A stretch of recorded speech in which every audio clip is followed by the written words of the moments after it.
전능하사 천지를 만드신 하나님 아버지를 내가 믿사오며 그 외아들 우리 주 예수 그리스도를 믿사오니 이는 성령으로 잉태하사 동정녀 마리아에게 나시고 본디오 빌라도에게 고난을 받으사 십자가에 못 박혀 죽으시고 장사한 지 사흘 만에 죽은 자 가운데서 다시 살아나시며 하늘에 오르사 전능하신 하나님 우편에 앉아 계시다가 저리로서 산자와 죽은 자를 심판하러 오시리라. 성령을 믿사오며 거룩한 공회와 성도가 서로 교통하는 것과 죄를 사하여 주시는 것과 몸이 다시 사는 것과 영원히 사는 것을 믿사옵나이다. 아멘.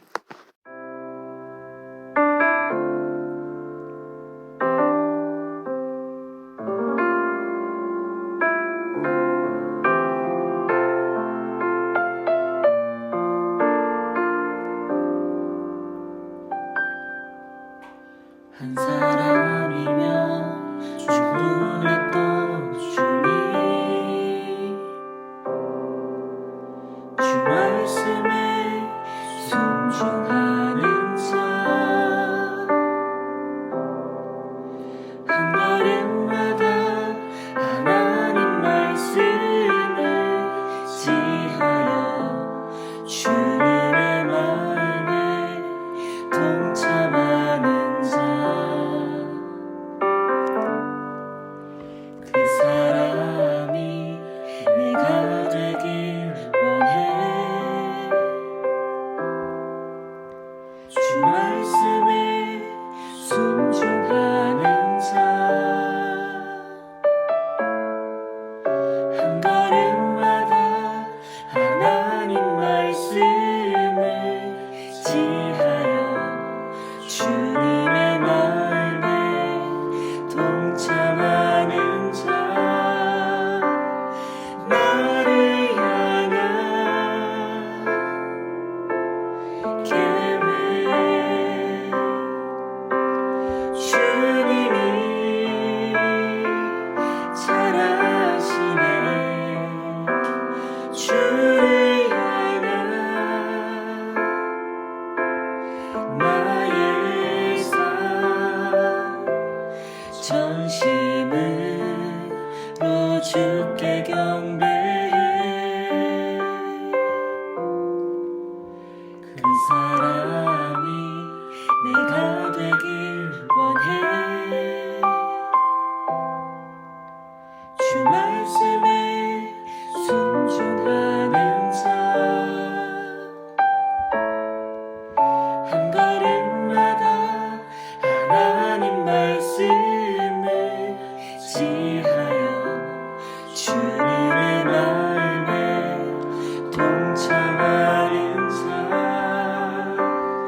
나를 향한 계획, 주님이 잘 아시네. 주를 향한 나의 삶, 전심으로 주께 경배해. 나를 향한 계획, 주님이 잘 아시네.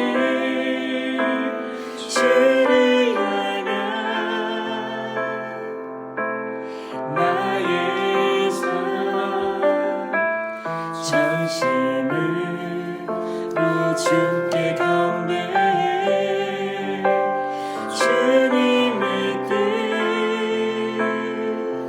선하시며 언제나 함께 하시네.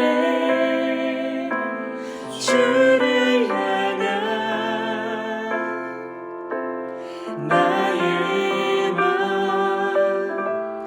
온 맘 다해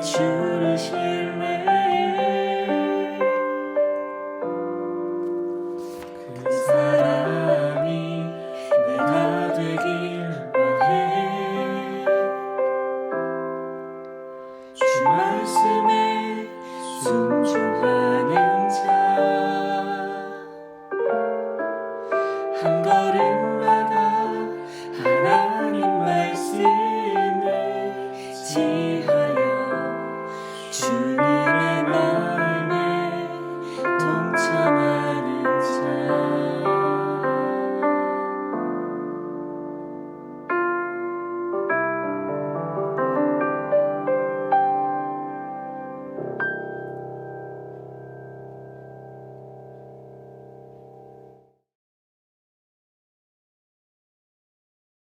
사랑이 많으신 하나님 아버지, 오늘도 우리가 마음을 다해 한마음으로 예배 드릴 수 있게 하여 주셔서 감사드립니다. 지난 한 주간 우리 중고등부 학생들을 세상의 많은 유혹과 악함으로부터 보호해 주시고 그 영혼을 강건히 지켜주셔서 감사드립니다. 각자 가정에서 온라인 예배를 드리는 가운데에 우리 중고등부 학생들에게 주님의 말씀과 예배를 사모하는 마음으로 채워주시고 예배를 드리지 못하는 학생들도 기억하여 주셔서 그들의 영혼을 돌보아 주시고 믿음을 회복하게 하여 주시옵소서. 주님의 사랑을 받은 저희들이 세상 사람들과 구별되지 못하고 저희의 뜻대로 생활한 것들을 회개합니다. 주님만이 아시는 각자의 허물과 잘못한 것들을 용서하여 주시고 기도로 회개하고 변화되게 하여 주시옵소서. 전도사님이 말씀 전하시는 가운데에 함께 하셔서 우리 학생들의 마음속에 큰 은혜가 있기를 소망하며 우리 중고등부 모두가 주님의 은총 가운데 몸과 마음이 회복되어지고 강건하기를 소망하오니 주께서 지켜주시옵소서. 감사드리며 이 모든 말씀 우리 주 예수 그리스도 이름으로 기도드립니다. 아멘. 2021년 5번째 중고등부 예배입니다. 오늘 우리가 함께 볼 말씀은 열왕기상 14장 1절부터 5절까지의 말씀입니다. 열왕기상 14장 1절부터 5절까지의 말씀입니다.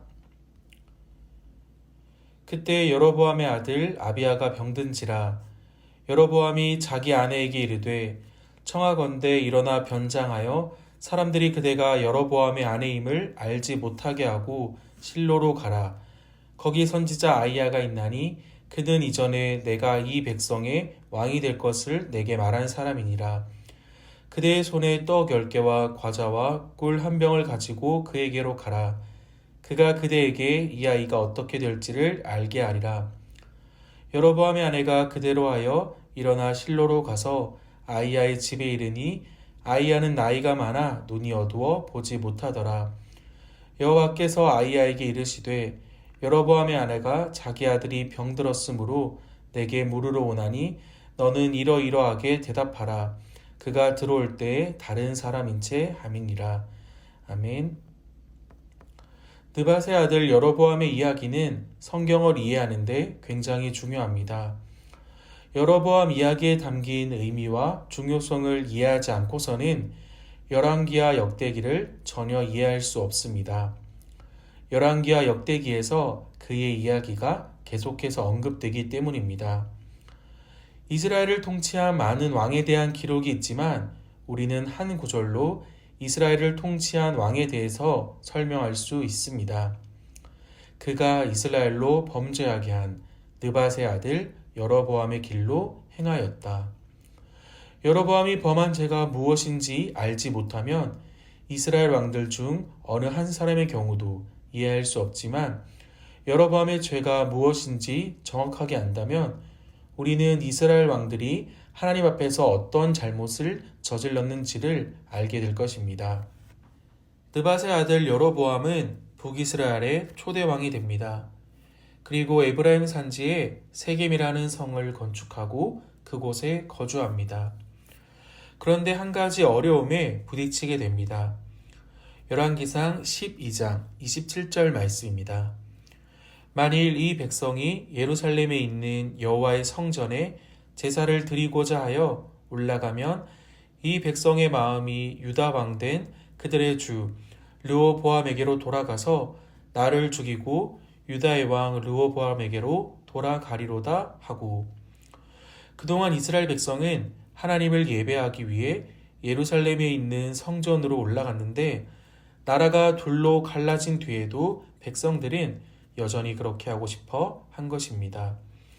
여로보암은 그들이 계속 예루살렘으로 올라간다면 결국 백성들을 장악하지 못하고 자신의 자리 또한 잃어버릴 것이라고 생각해냈습니다. 그래서 한 가지 방법을 생각해냈습니다. 열왕기상 12장 28절부터 29절의 말씀입니다. 이에 계획하고 두 금송아지를 만들고 무리에게 말하기를 너희가 다시는 예루살렘에 올라갈 것이 없도다. 이스라엘아, 이는 너희를 애굽 땅에서 인도하여 올린 너희의 신들이라 하고 하나는 베델에 두고 하나는 단에 둔지라. 금송아지 둘을 만들어 하나는 베델에 다른 하나는 단에 세웠습니다. 그리고 그 금송아지가 이스라엘 백성을 애굽에서 인도한 너희의 신이라 말하며 이제 예루살렘이 아닌 금송아지를 섬기면 된다고 말합니다. 열왕기상 12장 31절부터 33절까지의 말씀입니다. 그가 또 산당들을 짓고 레위 자손 아닌 보통 백성으로 제사장을 삼고 8째 달 곧 그 달 15째 날로 절기를 정하여 유다의 절기와 비슷하게 하고 제단에 올라가되 베델에서 그와 같이 행하여 그가 만든 송아지에게 제사를 드렸으며 그가 지은 산당의 제사장을 베델에서 세웠더라. 그가 자기 마음대로 정한 달 곧 8째 달 15째 날로 이스라엘 자손을 위하여 절기로 정하고 베델에 쌓은 제단에 올라가서 분향하였더라.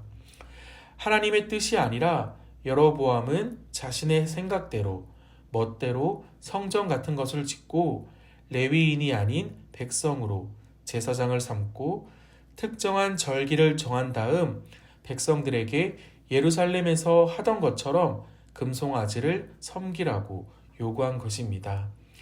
바로 이것이 구약에서 그처럼 자주 언급되는 이스라엘로 범죄하게 한 느밧의 아들 여로보암의 죄입니다. 다시 열왕기상 14장으로 돌아가 봅니다. 열왕기상 14장 1절의 말씀입니다. 그때에 여로보암의 아들 아비야가 병든지라. 왕의 자리에서의 여로보암의 모습과는 달리 아들 앞에서는 한없이 부드러운 아버지였습니다. 아들 아비야를 몹시 사랑했습니다. 여로보암은 아들이 병들지 않았다면 절대 하지 않았을 일을 지금 막 시작하려 합니다. 여로보암이 금송아지 둘을 만든 것은 하나님을 더 이상 믿지 않았기 때문이 아닙니다. 왕의 자리와 나라를 잃을지도 모른다는 염려 때문이었습니다. 무신론자처럼 하나님의 존재를 부정하는 것이 아니라 하나님을 믿지만 내가 편한 대로 하나님을 믿고 하나님의 말씀을 그리고 계명을 수정한 것입니다. 자신의 계획과 목적에 맞게 바꾸어 놓았습니다. 백성들에게 그들이 믿는 하나님은 하나님이 아니라고 말하지 않았습니다. 하나님을 예배하지 않아도 된다고 말하지도 않았습니다. 다만 자기가 만들어 놓은 금송아지들을 통해서도 얼마든지 하나님을 예배할 수 있으니 굳이 예루살렘까지 올라갈 필요가 없다고 말했을 뿐입니다. 예배는 목적을 달성하기 위한 도구로 전락하고 하나님의 말씀은 왜곡되었습니다. 그런데 갑자기 아들이 아픕니다. 병이 났습니다.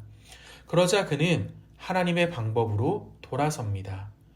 고민 끝에 아이야 선지자에게 자신의 아내를 보냅니다. 위기와 어려움 앞에 하나님이 필요하다고 생각했고 하나님께로 돌아선 것입니다.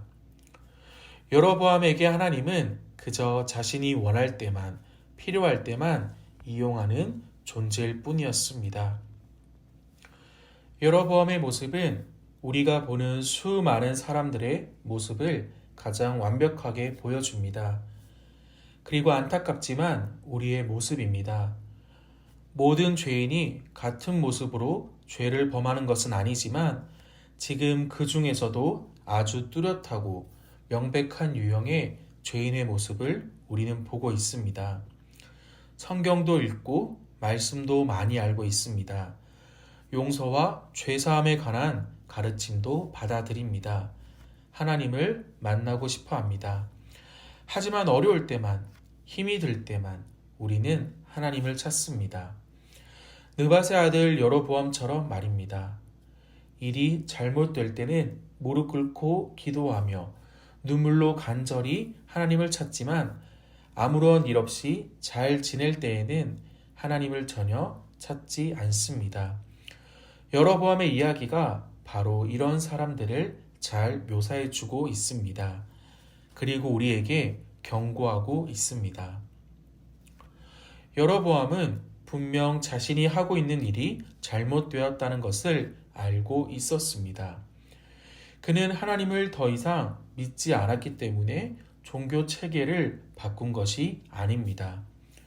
다만 새로 세운 체계도 옛날 체계와 같은 것이니 그대로 실천하면 옛것과 같은 효과를 얻을 것이라고 말했습니다.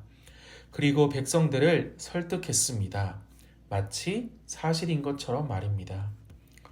그러나 아들 아비야가 덜컥 병이 들자 그는 자신의 진짜 생각을 아주 분명하게 보여줍니다. 여로보암은 두 금송아지를 만들고 세웠던 단이나 베델로 가지 않았습니다. 자기가 만든 금송아지한테 가서 엎드리지도 않았습니다. 왜 그랬습니까? 그것들이 도울 수 없다는 사실을 진작에 그는 알고 있었습니다. 여로보암은 아이야 선지자에게 자신의 아내를 보냅니다. 아이야 선지자는 여로보암이 북이스라엘의 왕이 될 것이라고 예언한 사람입니다. 아들의 병이 심해지자 여로보암은 자신이 저지른 일들을 돌아보지 않을 수 없었습니다. 그는 자신이 한 모든 행동이 전적으로 쓸데없는 짓이었다는 사실을 깨달았습니다. 수치심도 들었을 것이고 한편으로는 하나님의 사람을 대면하는 것과 자신이 들을 말이 두려워서 직접 가는 대신 아내를 보냈을 것입니다. 아내를 보내며 나이가 많아 눈이 어두운 아이야 선지자를 속일 수 있다고 생각했을 것입니다. 그러나 여로보암의 생각대로 모든 일들이 흘러가지 않았습니다. 열왕기상 14장 5절의 말씀입니다. 여호와께서 아이야에게 이르시되 여로보암의 아내가 자기 아들이 병 들었으므로 내게 물으러 오나니 너는 이러이러하게 대답하라. 그가 들어올 때에 다른 사람인 체함이니라.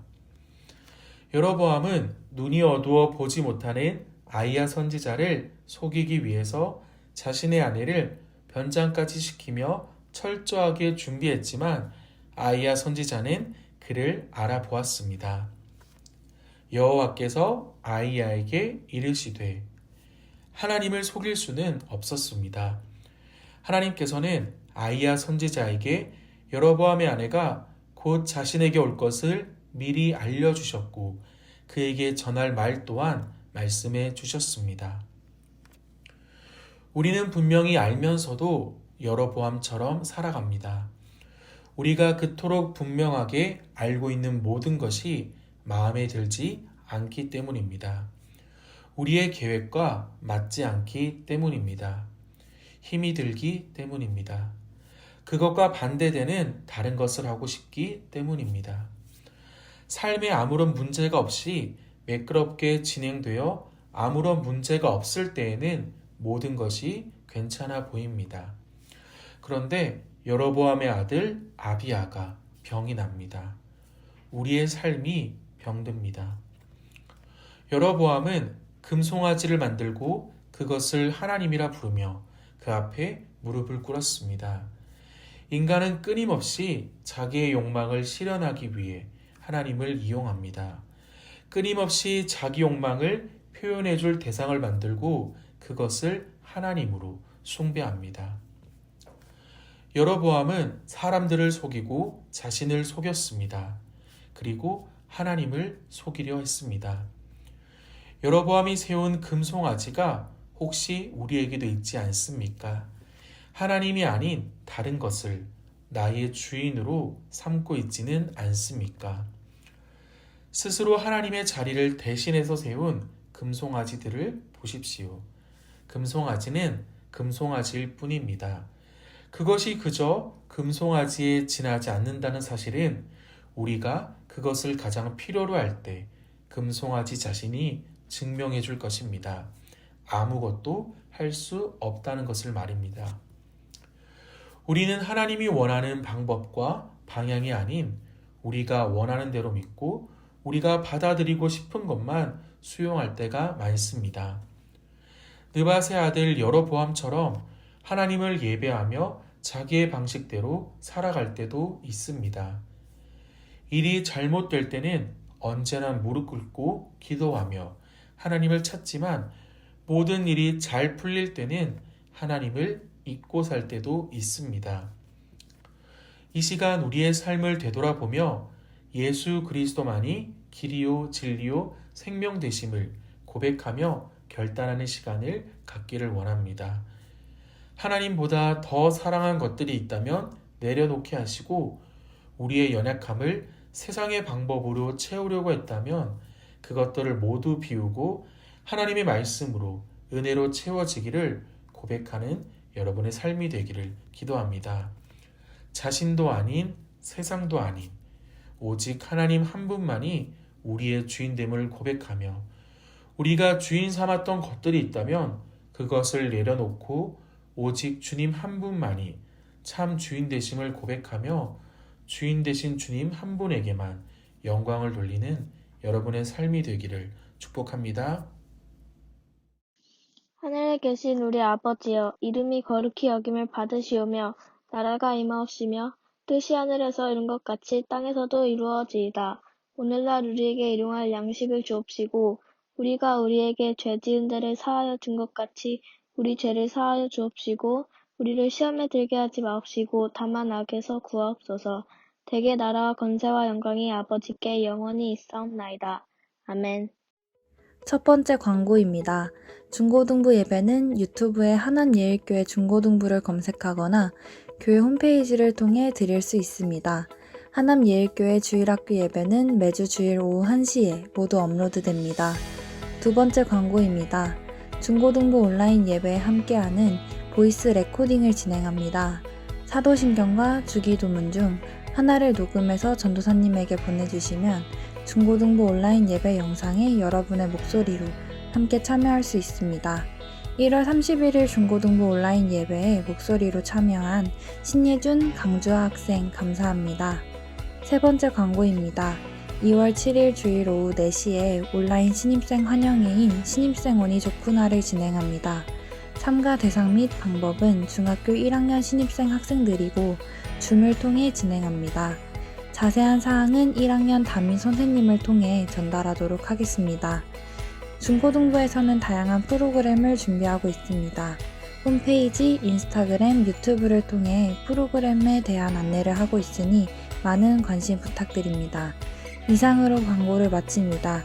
한 주간도 주님과 동행하며 승리하는 삶으로 주님께 영광 돌리는 중고등부가 되길 바랍니다. 감사합니다.